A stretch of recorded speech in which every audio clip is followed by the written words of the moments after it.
Olá, amados, paz e bem, eu sou Melquisedeque e estou aqui para fazer o comentário da lição desta semana, que, aliás, é a primeira lição do nosso quarto trimestre das lições bíblicas da editora CPAD.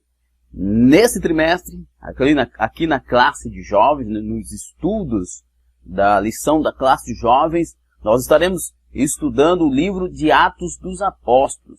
Isso mesmo, nós estaremos estudando pelo menos aí os primeiros 30 anos da igreja primitiva. Se você quer realmente saber o que aconteceu no início da igreja primitiva, esse é o momento de você estudar conosco esse trimestre da lição bíblica da editora CPAD da classe de jovens. E a nossa primeira lição tem como tema: e recebereis a virtude do Espírito Santo. A promessa da descida do Espírito Santo, e ele viria com virtudes ou com dons, com capacitações para que os apóstolos, para que a igreja assim continuasse a obra de Deus, levando a mensagem do Evangelho e fazendo a missão de Deus até os confins da terra.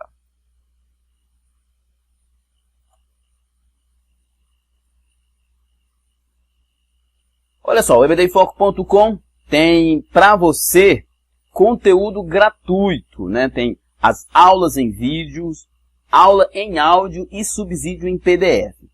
Tanto da classe de jovens quanto da classe de adultos. Você que precisa montar uma aula de qualidade, mas que tem pouco tempo para ficar pesquisando, então o ebdfoco.com tem tudo o que você precisa, das mais diversas formas. Se você gosta de assistir o vídeo, você vai ter o vídeo. Se você gosta de ouvir o áudio, você vai, então, ouvir o áudio do comentário. Se você prefere os subsídios em PDF ou os comentários em PDF, também tem no ebdfoco.com.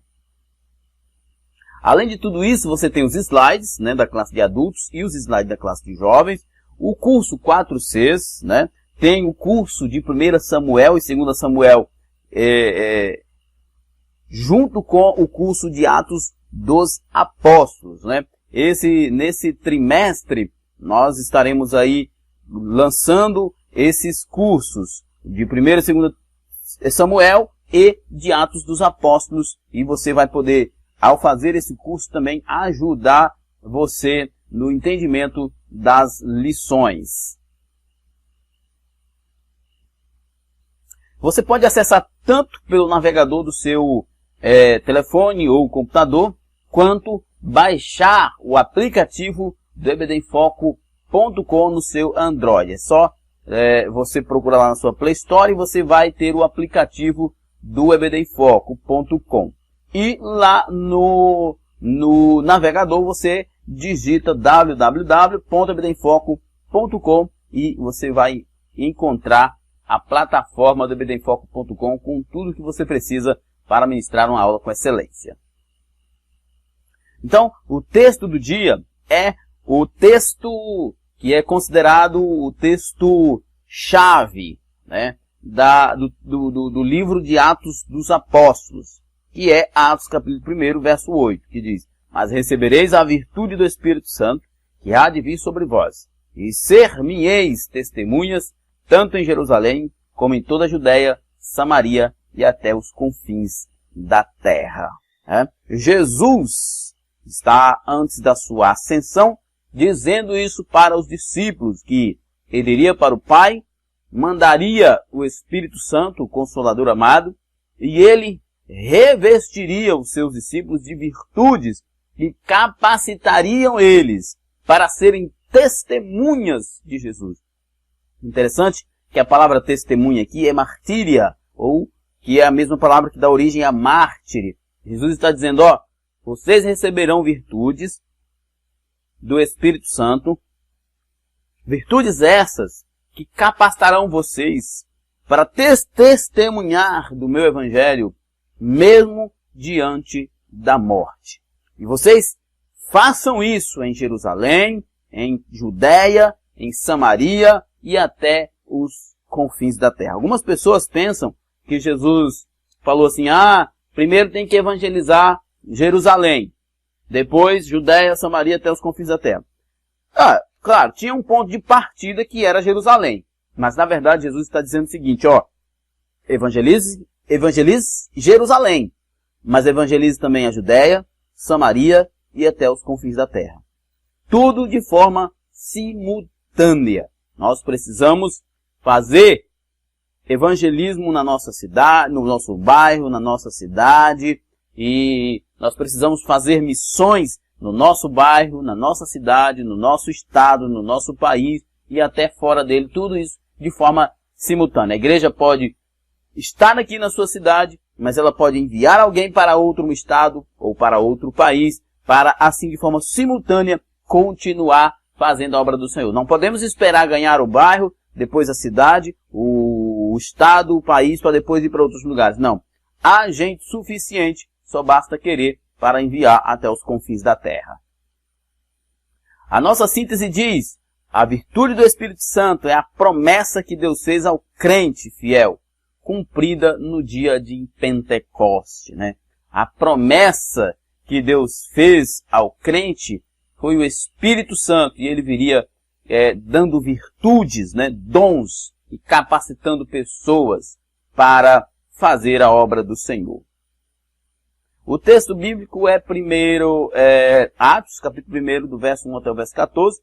Como de costume, eu não vou me deter no texto por uma questão de tempo, mas é imprescindível que você faça o curso de Atos dos Apóstolos, que está no EBD em Foco, e que você estude exaustivamente o texto do livro de Atos dos Apóstolos.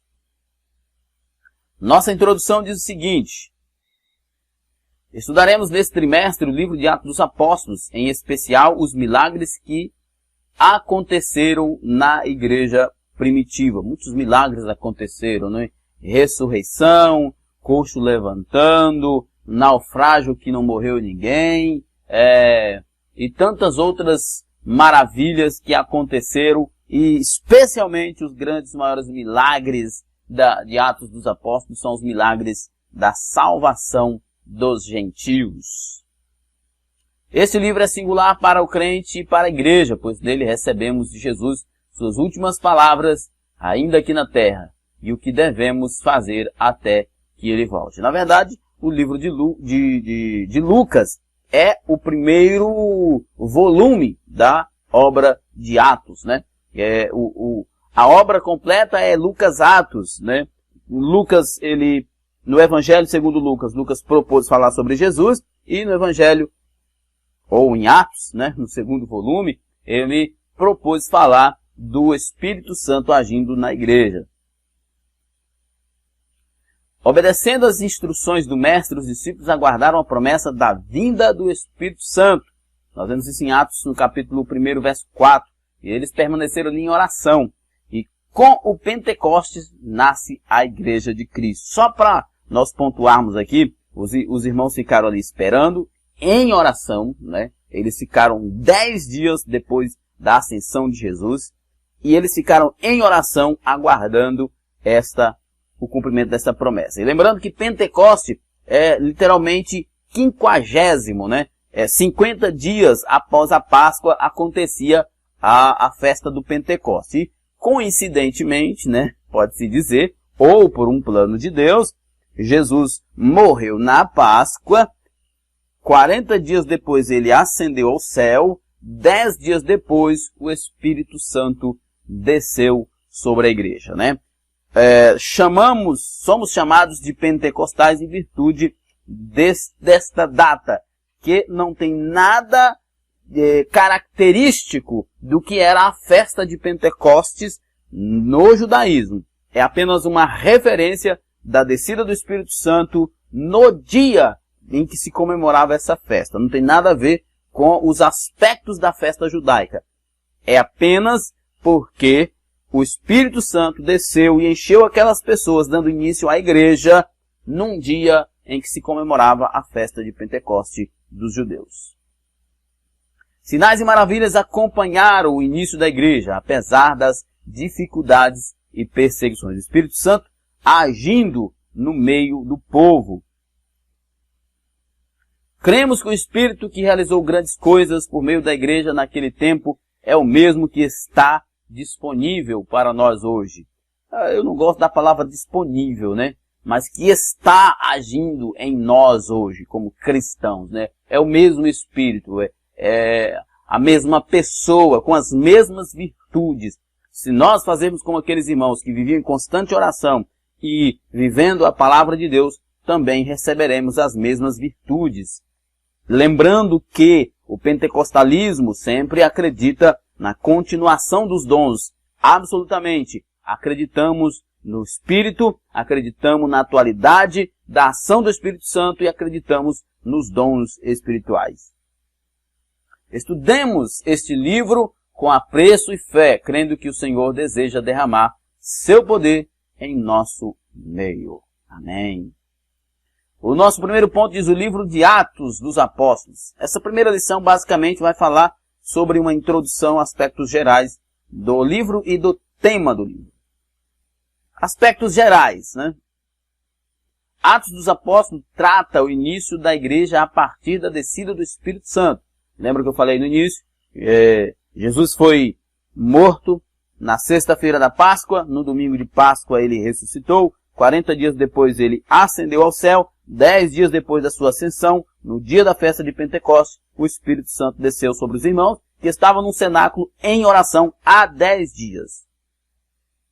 O livro registra a promessa de que Jesus voltará, mas essa promessa mostra algo que precisava ser realizado pelos seus discípulos antes do seu retorno, a expansão do Evangelho em Jerusalém e até os confins da terra, né? Como disse Jesus lá no verso 8, mas recebereis a virtude do Espírito Santo que há de vir sobre vós, e ser-me-eis testemunha tanto Jerusalém como Judeia, Samaria e até os confins da terra.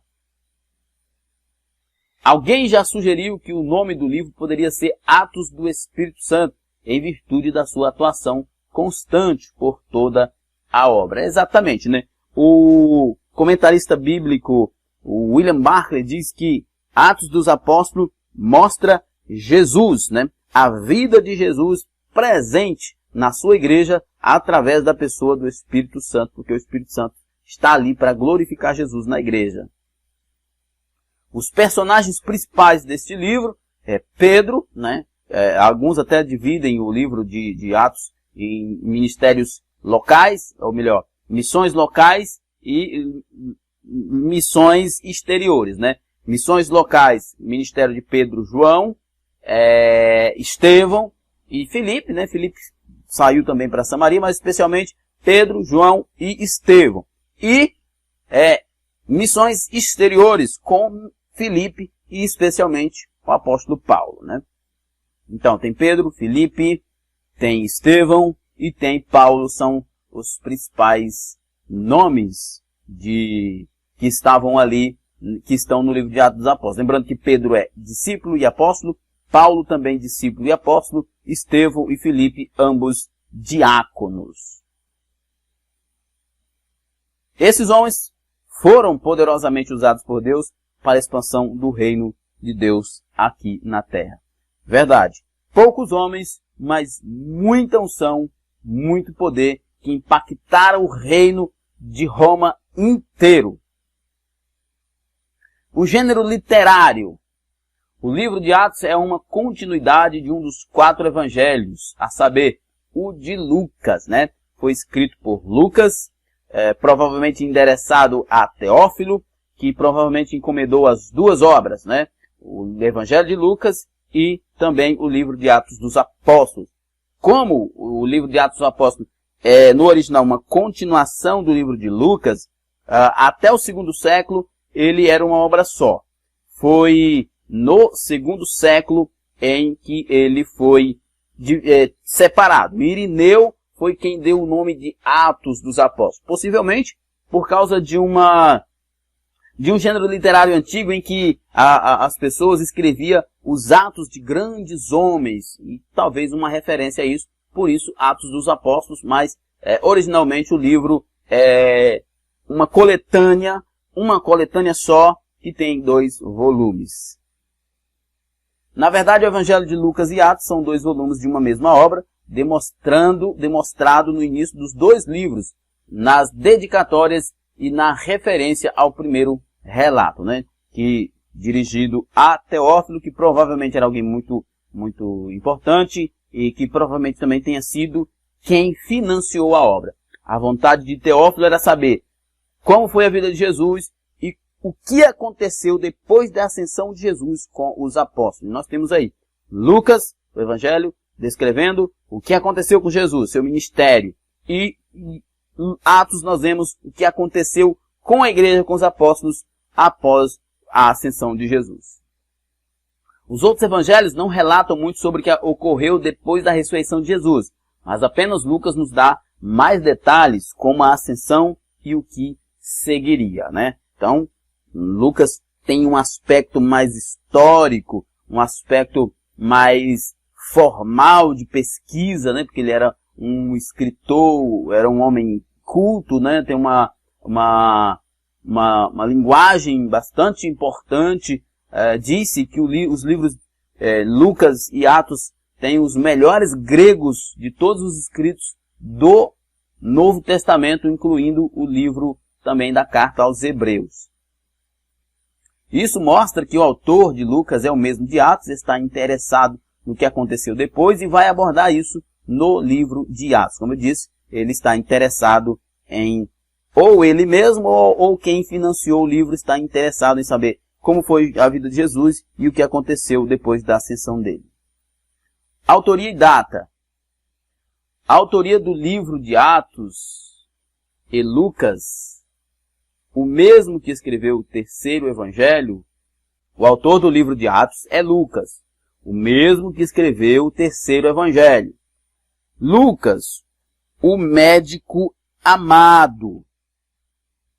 Provavelmente ele é um gentil de Antioquia, né? Que foi companheiro de viagem do apóstolo Paulo. Homem culto, escreveu o evangelho com mais detalhes a respeito da vida de Jesus em um grego versátil com finezas gramaticais, né? Então, o livro de Lucas é muito... a obra de Lucas, tanto o Evangelho quanto o Atos, é de uma grandeza linguística, gramatical, muito grande, que não se compara à maioria dos livros do Novo Testamento, né? Então, a pessoa que escreveu esses 2 livros, ela sabia muito bem o que era grego. Por isso, pensa-se que Lucas, que era gentil, falava grego fluentemente, era médico, então tinha acesso a muitas coisas, ele tenha realmente escrito o livro. Embora não tenha sido um apóstolo, nem tenha conhecido a Jesus pessoalmente, seus escritos são fonte de uma acurada investigação de tudo desde o princípio, como ele mesmo diz em Lucas 1 e 3. O livro foi escrito provavelmente entre os anos 69 e 79 d.C. no Império Romano, na liderança de Vespasiano. Olha só, existe uma controvérsia muito grande sobre isso aqui. Por quê? Porque o livro termina com Paulo em Roma. O livro termina com Paulo em Roma. E não é muito provável que ele tenha sido escrito após a morte de Paulo, porque certamente não faz o menor sentido que Paulo, sendo um dos personagens mais importantes no livro de Atos, a sua morte não fosse relatada. Então, existe uma controvérsia muito grande em relação a isso. Há possibilidades de que o livro tenha sido escrito de 60 a 63, né? Porque provavelmente alguns autores vão dizer que Paulo tenha morrido até 64, né? Provavelmente 63 a 65, não antes disso, porque senão teria sido relatado a morte de Paulo no livro. E provavelmente quem tenha executado Paulo tenha sido Nero, não Vespasiano. A promessa da vinda do Espírito Santo. Promessa feita no Antigo Testamento. Deus já havia falado séculos antes, por meio do profeta Joel, que derramaria o seu Espírito sobre toda a carne. Os filhos e filhas profetariam, os velhos sonhariam e os jovens teriam visões. Sobre servos e servas Deus derramaria do seu Espírito. Isso aconteceria depois, ou seja, nos últimos dias. Depois daqueles dias, né, que eram os dias de Joel. Depois dos dias de Joel, Deus derramaria do seu Espírito sobre toda a carne, sem fazer acepção de pessoas, filhos, filhas, velhos, jovens, e servos e servas. O Evangelho chega para quebrar barreiras sociais, barreiras raciais e todo tipo de barreira o Evangelho veio quebrar. E a promessa do Espírito Santo seria para romper com essas barreiras e ela seria sobre toda a carne, indistintamente todos aqueles que recebessem a Cristo. Esses últimos dias iniciaram-se justamente com a vinda, morte e ressurreição de Jesus. Então vivemos esses últimos dias, independentemente de quão longe de fato eles estejam, né? De fato, todos os bons teólogos, escritores e comentaristas da Bíblia vão concordar com isso aí. O fato é que o profeta do Antigo Testamento alerta de que nos últimos dias haveria um derramamento do Espírito Santo. Entende-se que sejam os últimos dias porque Jesus inaugura uma nova era e essa é a última era até o estado eterno da igreja com Cristo. Logo após o Pentecoste, Pedro confirma essa promessa quando em seu discurso explica ao povo que tudo que tinha visto e ouvido era apenas o cumprimento da promessa. Não era uma coisa aleatória, era algo que estava previsto, era algo que tinha sido profetizado no Velho Testamento por Joel e havia também sido profetizado por João Batista, que nós vamos ver mais na frente.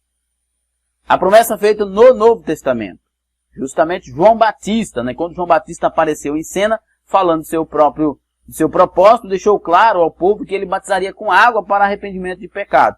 Mas aquele que viria depois dele batizaria com o Espírito Santo. Então, João Batista confirmando aquilo que Joel havia profetizado há muito tempo atrás. Quando Jesus foi até o Jordão para ser batizado, no rio, o Espírito Santo desceu sobre ele em forma corpórea como uma pomba, né? Então, aqui Jesus foi batizado nas águas e o Espírito mostrou-se ali também confirmando o ministério de Jesus. Jesus também fez menção da descida do Espírito Santo quando estava no último dia da festa dos tabernáculos. Nesta ocasião, ele fez um convite a todos que tinham sede, pois quem nele crê, como diz as Escrituras, rios de água viva correrão do seu interior. Diz o Senhor Jesus e João escreveu no capítulo 7, verso 37. No último dia, o grande dia da festa, Jesus pôs-se em pé e clamou dizendo: se alguém tem sede, venha a mim e beba. Quem crê em mim, como diz as Escrituras, rios de água viva correrão do seu interior. Ou seja, Jesus está falando do Espírito Santo, que não mais seria como no Velho Testamento, que descia de forma esporádica sobre pessoas distintas e capacitava para a obra, mas que ele agora moraria dentro do coração. Jesus estava se referindo ao Espírito Santo, pois ele ainda não havia sido glorificado, ele não havia assunto ao céu. Deus cumpre suas promessas e a sua palavra não falha. Orientações sobre o cumprimento da promessa.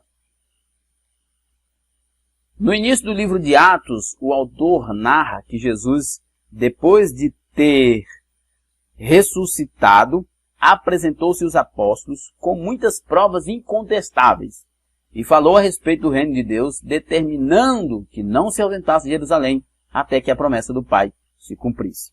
Pois é, né? Lucas diz que Jesus, após ressuscitar, veio até os discípulos, né? Apresentou-se a eles.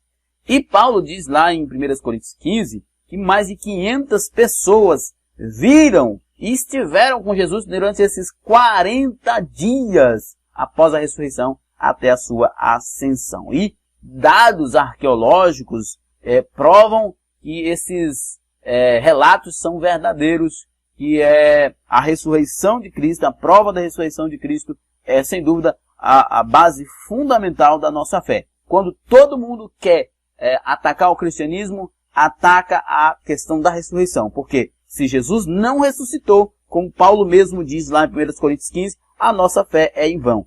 Mas, Se há provas de que ele ressuscitou, então a nossa fé é válida.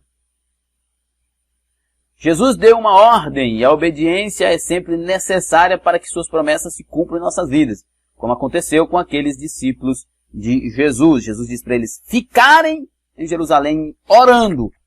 Aí depois que eles fossem revestidos, eles poderiam sair de Jerusalém para a Judéia, Samaria até os confins da terra. É importante nós atentarmos para isso. A obediência, né? Mediante a orientação de Jesus aos seus discípulos para que ficassem na cidade de Jerusalém até que fossem do alto revestidos de poder, os discípulos perguntaram se era naquele tempo que Jesus ressuscitaria Israel. Mais uma vez, os discípulos pensando na questão do reino físico, esperando um Messias político e não um Salvador.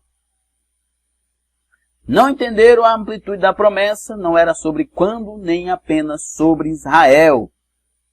Então Jesus explica que a promessa não era sobre ficar especulando tempos e datas, mas se tratava de poder para testemunhar as boas novas até os confins da terra. De fato, eles, como bons judeus, nacionalistas, estavam preocupados com a opressão romana sobre o povo de Israel e eles esperavam esse Messias que libertariam eles do jugo romano.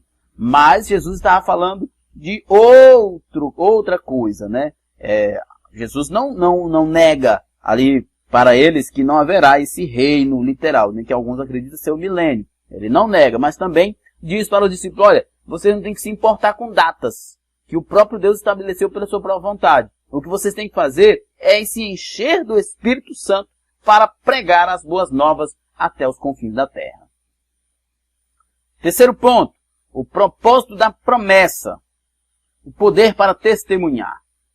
Essa é uma questão muito importante, né? Jesus deixa claro aos seus discípulos que a virtude ou o poder do Espírito Santo que receberiam era para conceder poder, para testemunhar. Sem poder, não há testemunho eficaz. Exatamente.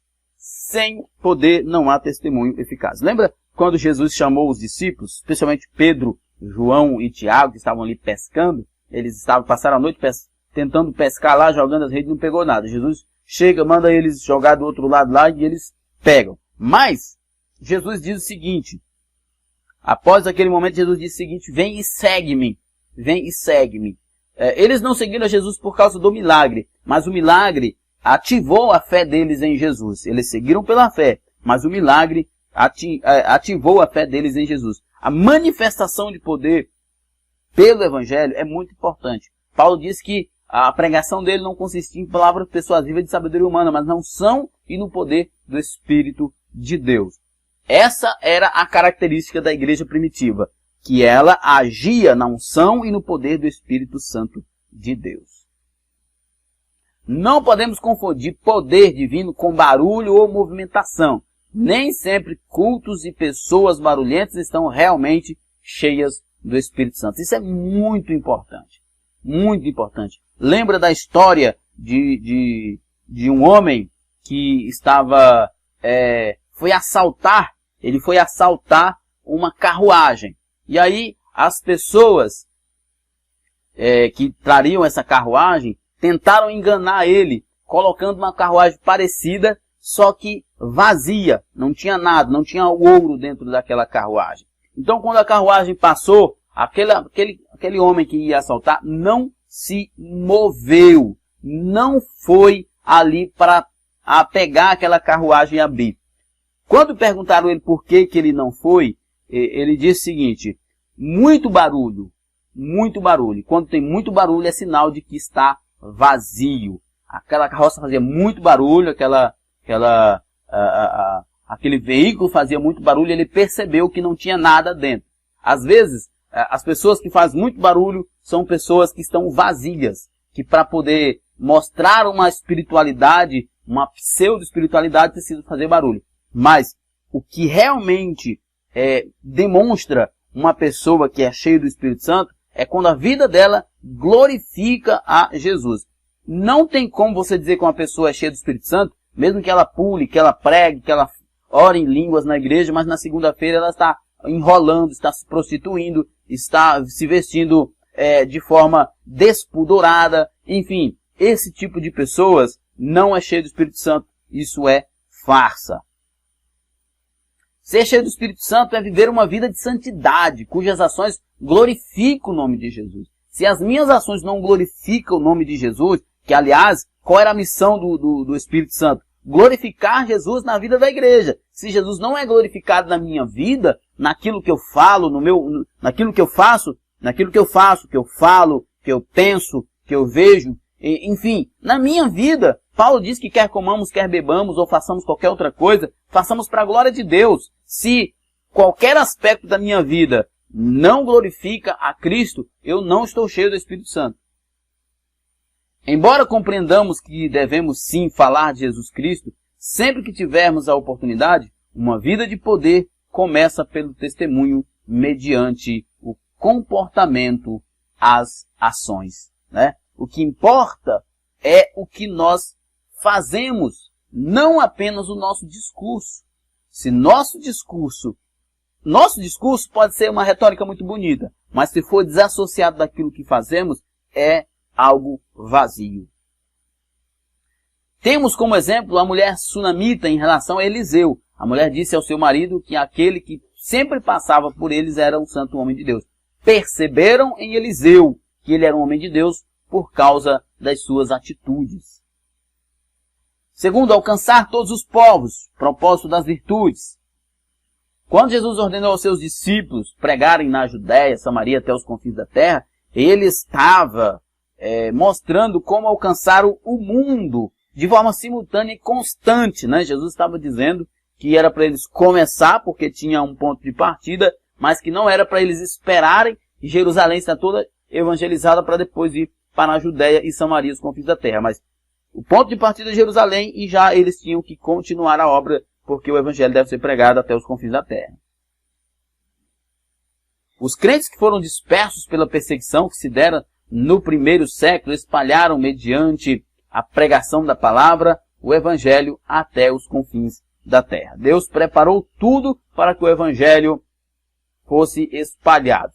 O grego koiné, que era a língua falada desde do rico até o escravo, as estradas que o Império Romano construiu por todo o Império, as perseguições que levaram irmãos para todos os lugares, tudo isso Deus agiu para que o seu evangelho fosse espalhado por todos os lugares da terra. Hoje não é diferente. Deus deseja que sejamos cheios do Espírito Santo para transpormos as barreiras culturais. Independentemente de onde estivermos, alcancemos pessoas para Cristo. Que qualquer lugar em que você esteja, seja esse lugar o seu campo missionário. Talvez a sua escola, talvez o seu bairro, talvez o seu local de trabalho seja o seu campo missionário. Isso não é uma tarefa apenas dos missionários, mas de todos que fazem parte da Igreja de Cristo. Todo cristão foi chamado para cumprir o ídolo do Senhor. Terceiro, perseverar em oração. Depois que receberam de Jesus a promessa do Espírito Santo, os discípulos voltaram para Jerusalém e foram diretamente para o cenáculo, né? Eles estavam no Monte das Oliveiras, desceram e vieram para o cenáculo juntamente com todos que estavam ali, a família, Maria, mãe de Jesus, e lá ficaram em oração. Ali, juntamente com as mulheres, se reuniram para orar e buscar o Senhor. Provavelmente as esposas dos irmãos, né? Eram 120 aproximadamente, diz Lucas em Atos. É interessante notar que eles não ficaram ociosos enquanto esperavam a promessa. Eles se entregaram em oração. Algumas pessoas erroneamente pensam, se Deus prometeu, Ele vai cumprir, não importa o que eu faça. Na verdade, Deus faz uma promessa e nós precisamos crer nessa promessa. E o fato de nós crermos nessa promessa nos faz irmos em direção à promessa. Isso é fé. Isso é fé. Nenhuma promessa vai cumprir na nossa vida se nós não tivermos fé. E a fé nos leva em direção à promessa. Não, a promessa os impulsionou a buscar mais o Senhor e perseverar em oração. Exatamente, né? Não foi de forma ociosa que eles ficaram, mas eles ficaram em oração por causa da promessa. A promessa não os fez ociosos, mas os impulsionaram a orar. É interessante notar que eles não ficaram ociosos enquanto esperavam a promessa. Eles se entregaram à oração. Essa deve ser a atitude de cada crente que já recebeu as muitas promessas registradas na Bíblia. Uma vida de busca ao Senhor em oração deve ser o desejo do jovem que almeja que os planos de Deus se cumpram em sua vida. Orar é uma questão de fé. Se você crê em Deus, então você ora. Se você não tem interesse nenhum em oração, é porque a sua fé é muito fraca. Possivelmente até inexistente. Porque a oração é fruto da fé. A oração é fruto da fé. Quem ora é porque tem fé. Porque o escritor aos Hebreus diz que aquele que acredita em Deus, aquele que tem fé e acredita em Deus, tem que crer que Ele é galardoador do que o busca. Só buscamos porque sabemos que Ele é galardoador. Porque cremos nele. Se não buscamos é porque não cremos nele, não esperamos nada dele. A nossa conclusão. A promessa do recebimento da virtude do Espírito Santo foi afirmada no Antigo Testamento e ratificada no Novo. Tal revestimento de poder não foi somente para as pessoas nos dias de Jesus, mas para todos que creem até os dias de hoje. Deus deseja que recebamos essa virtude para sermos suas testemunhas até os confins da terra. O Evangelho continua e a igreja precisa estar de pé. Não vazia, mas cheia do Espírito Santo de Deus. Porque ele tem as virtudes de Deus que nos capacita para a missão de Deus até os confins da terra.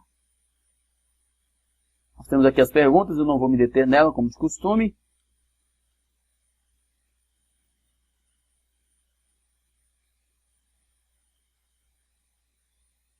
E nosso recadinho aqui, nosso muito obrigado. Próxima lição, a segunda lição. Que Deus possa abençoar a todos e até a próxima, se Deus quiser. Paz e bem a todos.